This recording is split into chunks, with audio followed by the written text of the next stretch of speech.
Hello, I'm Brother Carter. And I am... who am I? Okay. Start over. Hello, I'm Brother Carter. And I am Val.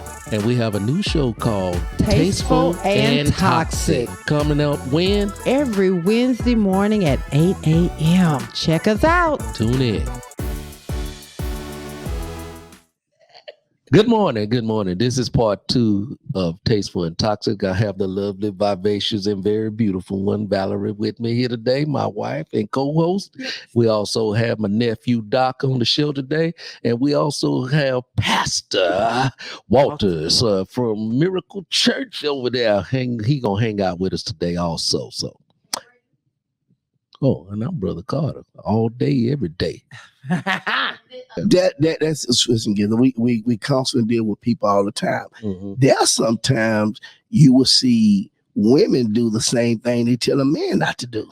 Yeah. That's true. You know, they would do the same thing to other men. And sometimes men just gonna be macho and ain't gonna say nothing. Mm-hmm. They're just gonna go with the flow because they know they just not gonna respond to that. Mm-hmm. And she just being herself. Right. But see, a man can't just sit and be himself. He ain't paying Sister Watermelon no attention. Mm-hmm. Well, He just being polite. He just being nice. And then when a man see that going on between his wife just being like, he just sit back and understand it's nothing. Yeah. No. Why is it different? Here's If different. Sister Watermelon come and Brother Beef will come. And Brother Bruce will come. Okay, let me tell you how you gonna handle it. If Brother Bruce will come over, hey, Sister Carter, you sure look good. How you doing? This is what Sister Carter is gonna respond with. Get thee behind me and walk off. Because you're disrespecting, we're in a house. You're disrespecting me and my spouse. You get no play. So what the woman is wanting for the man when she come, hey, Pastor, hey, Brother Carter, you sure look good today.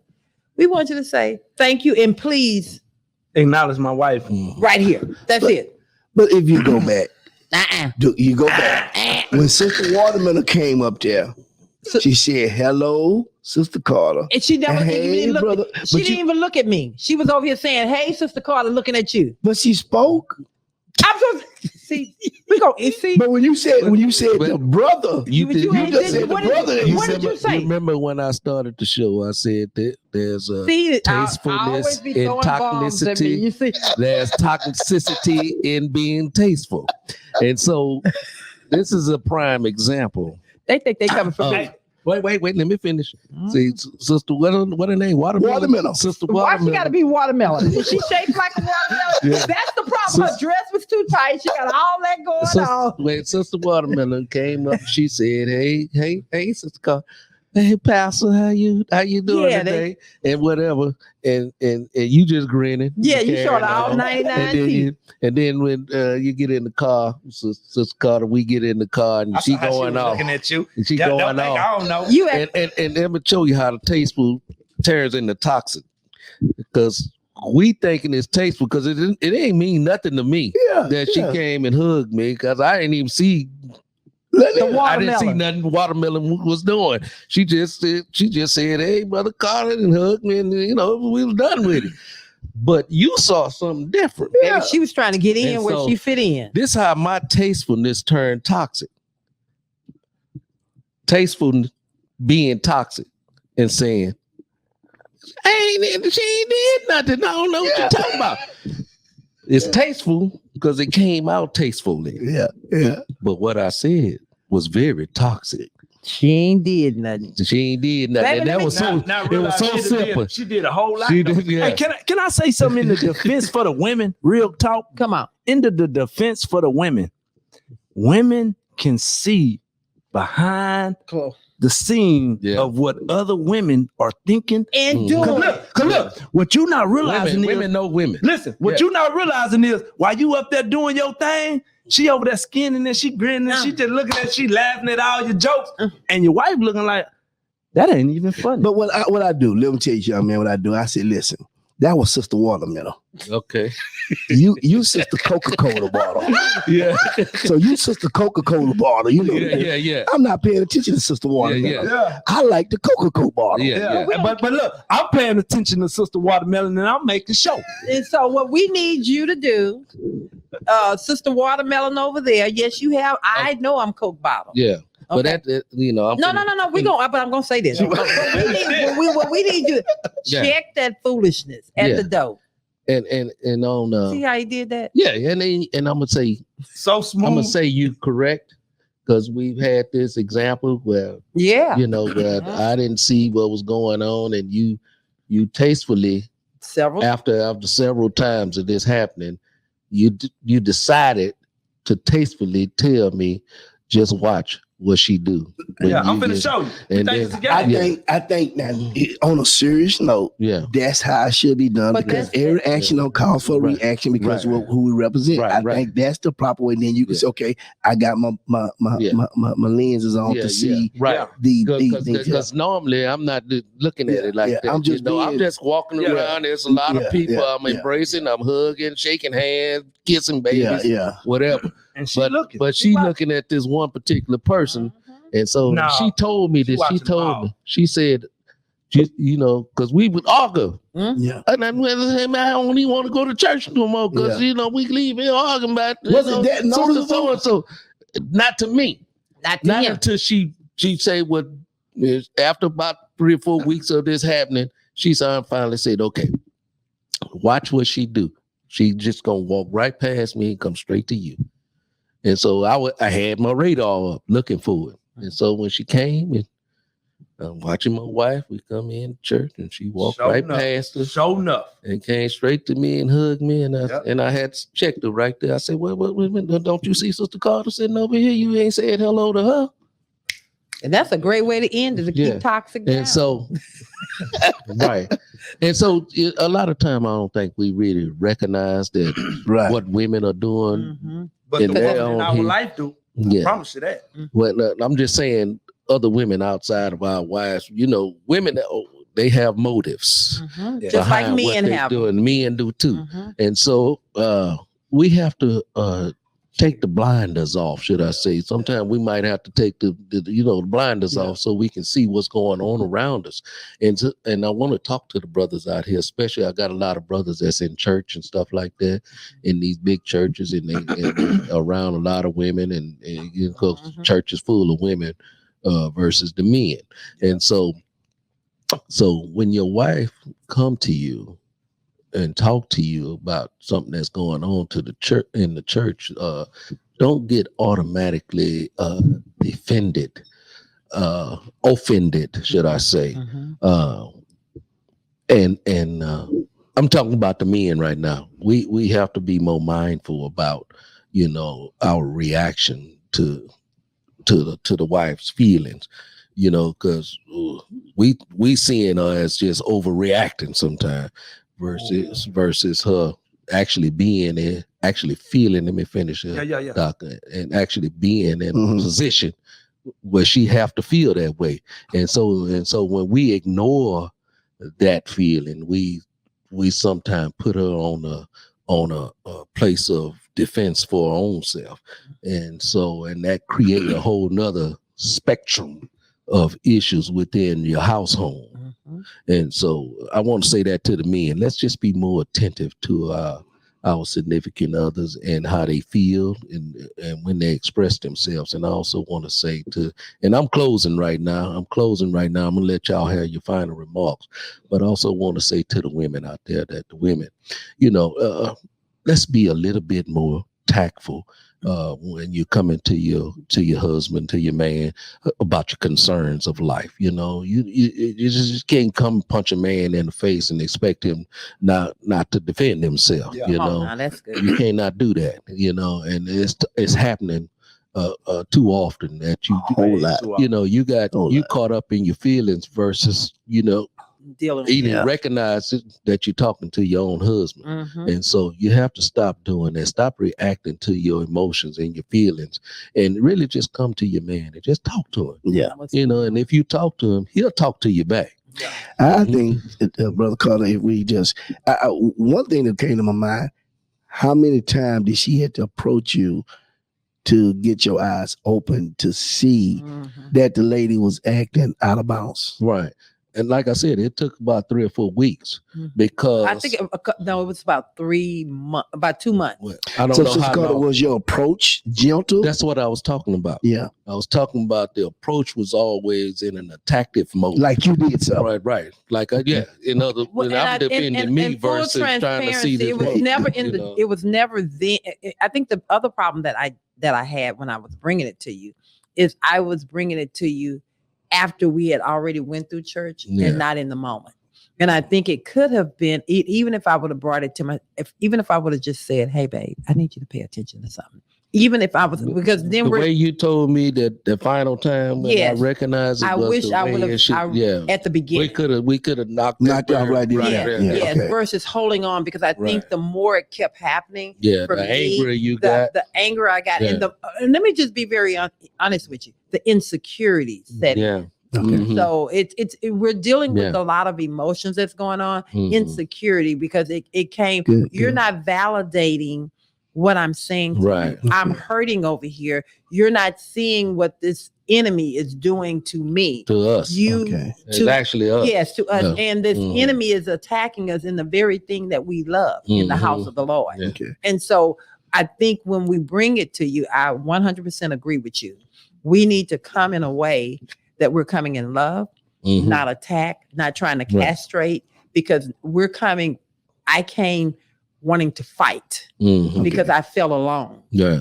And so we have to come in a way that we want to show love, but we also want to show where we're hurting at. So. We want to communicate, like I was saying, to each other, like as if we care for one another. Not as that we at war with one another. When she came, didn't want to interrupt you, but I know you finna answer it. When she came the first time, go ahead and tell us how you felt.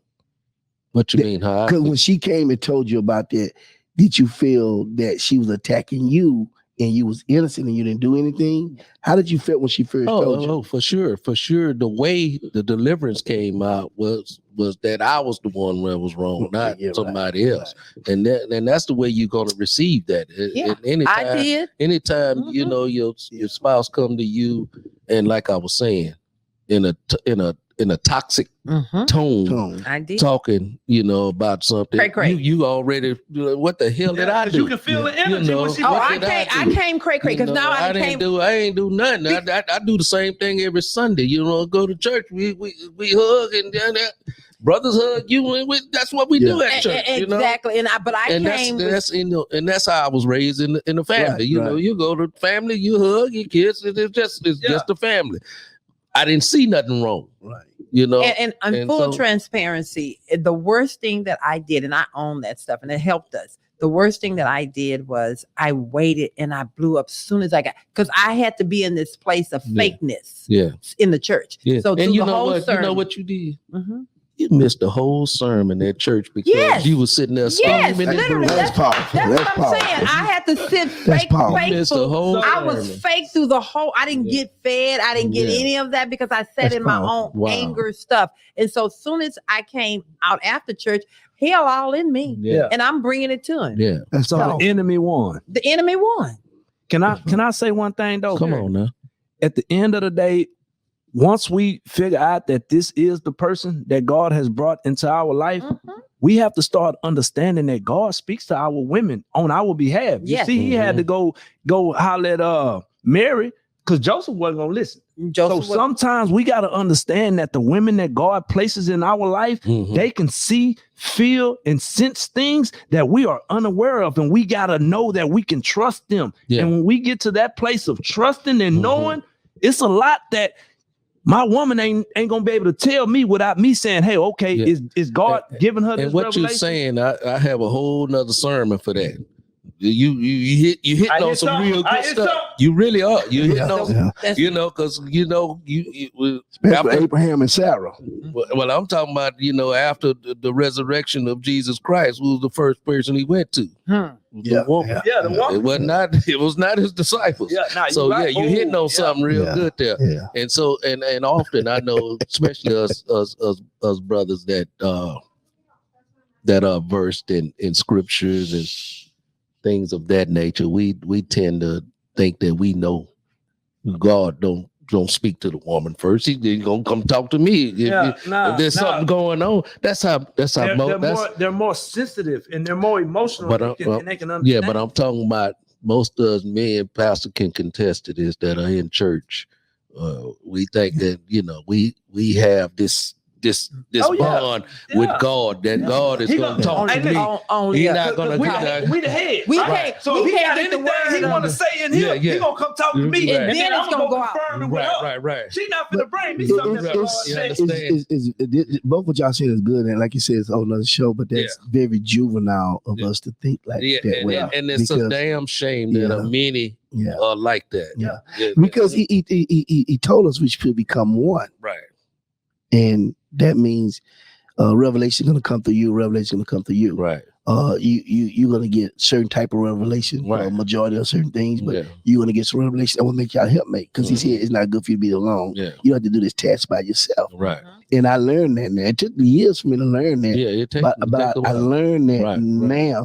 I learned marriage now. Mm-hmm. It took a while for me. Yeah. I learned it. I had good people in my life, but I was so busy pastoring, preaching, and seeing people get healed, won't go out to move and all this. Yeah. And I had to learn that. Yeah. So sometimes you can see so much, man. You can get beside yourself. Yeah. But we ain't gonna talk about that today right now, because we're gonna stay with Tasteful and Toxic right now, and how things can be tasteful and you can come off very toxic. And as likewise you can be very toxic about something and come off tastefully with it. Yes. So we want to lead. It's been a great show. We want to lead the audience.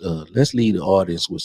I was trying to close, and then y'all start bringing up a whole nother conversation. I think we can lead the audience with the deliverance. Your deliverance is how it's going to determine whether it's tasteful or toxic. Right. Yeah. Okay. That's good. That's good. It's not what you say. It's how you say it. Yeah. I really do believe that. And you guys took us to school on that. You did some co-hosting over here. Y'all did good. Y'all did good on that. I do want to say this in your closing. You didn't go to me first, but I don't mind. No, go ahead. You're the first lady. You're the first lady of Tasteful and Toxic.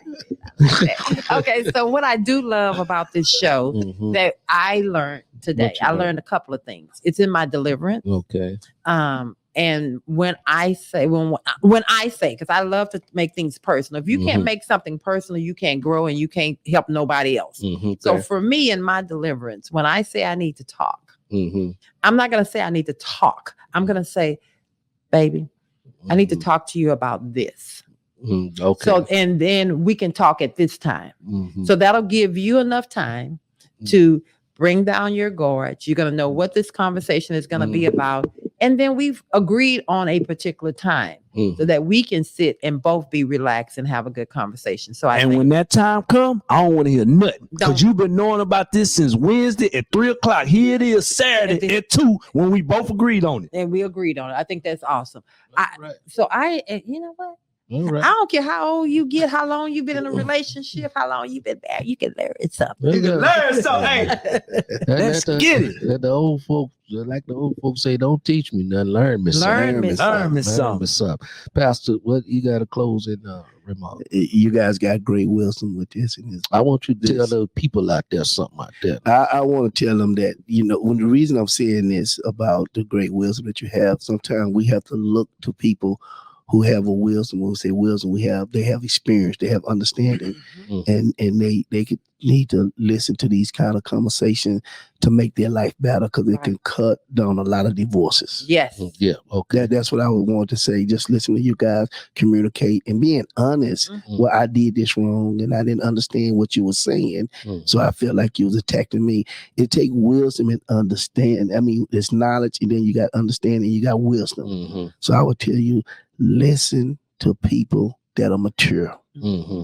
Listen to them. The Bible said they've been through something. Mm-hmm. The older women ought to teach the what younger women, and that we can pull this divorce thing down in the Christian church. That's what I want to leave about it. Okay. I 100% agree, and again, I want to make sure that everyone understands that this happened almost 18 years ago, but we still can learn from that because we've been together 40 something years, but that happened almost 18 years ago.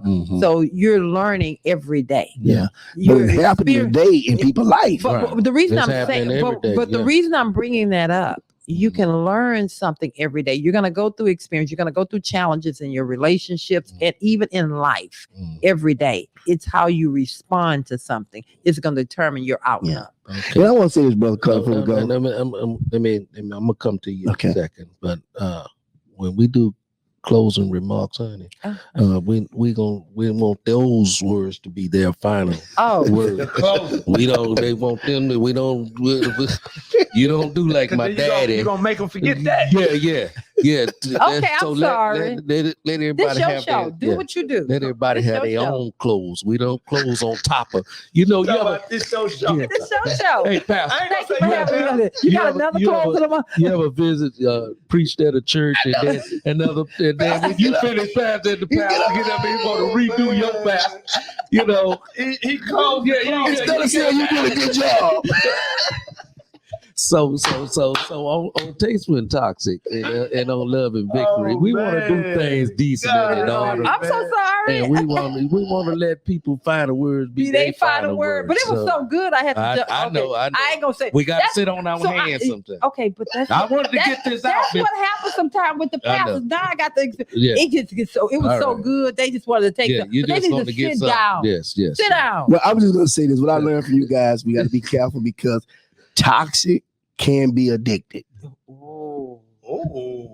Drop the mic, close it out.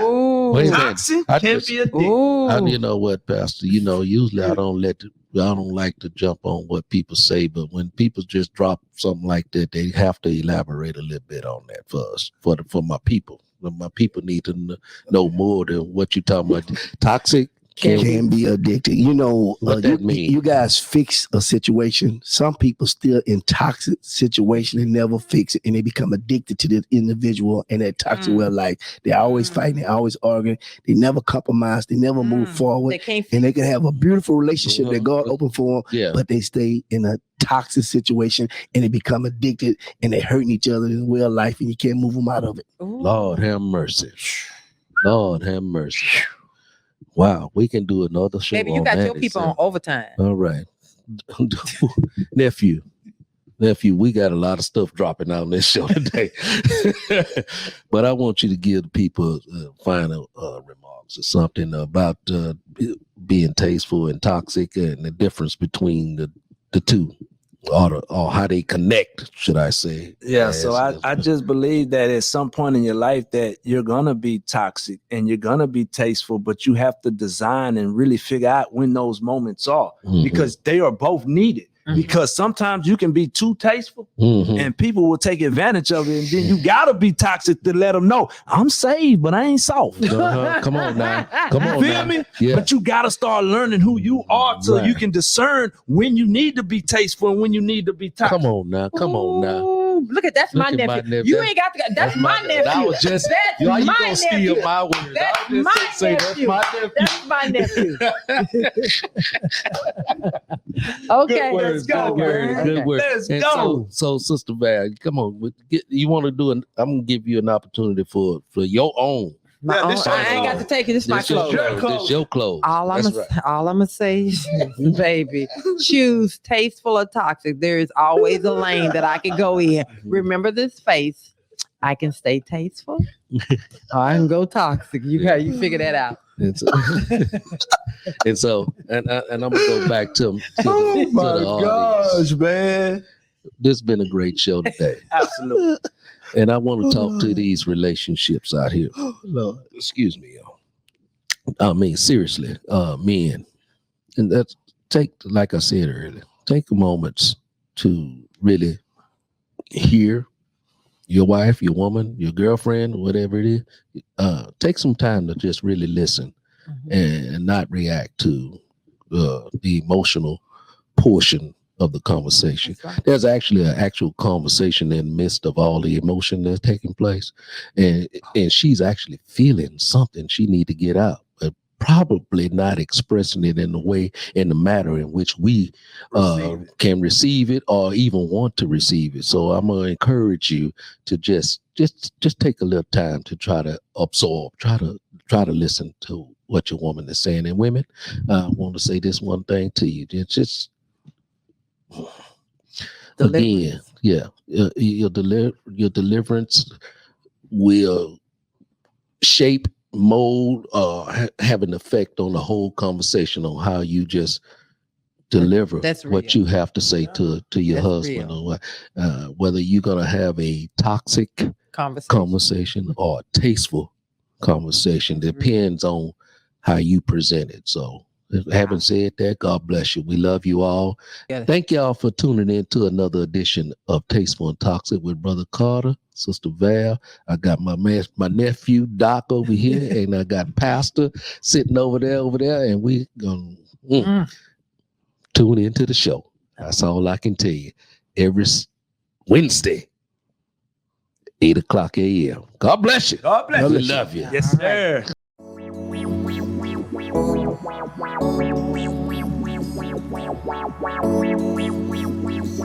Wow.